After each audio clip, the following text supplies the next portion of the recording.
Hyundai Santa Fe qidirayotgan o'q ukalarimizdagi Nardigray Blue'ni zo'ri chiqdi. Buni narxini 43 ming qilib beramiz dedilar. Okalar salonda 65 ming sotilayotgan mashinani Sergeli mashina bozorida avtoholda 43 ming qilib beramiz dedilar. Hyundai Santa Fe qidirayotgan o'q ukalarimizga shuni yuborib qo'yinglar. Hamma bir-biridan xursand bo'lishadi. Mendan ham xursand bo'lishadi. Joninglar sog' bo'lsin.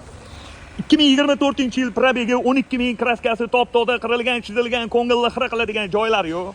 Holati tindigani bir allambalo mashina ekan. Yaxshi okalarim. Santa Fe. Faralari ham ajoyib. 4 ta yumshoq, yaxshi balonlarda, diskasi zo'r ekan. Kurgoy tanirobga 8 oy. Salonni qarang, tankiga o'xshaydi. Yaxshi, radnoyim zalotoyim yaqinim. Salonlari, ko'shalari ideal turibdi.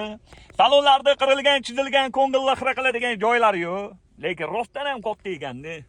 Xo'p, Hyundai Santa Fe 2024-yil probegi 12 ming Nardigray Blue'ni 43 mingga berib yuboramiz, bosinglar.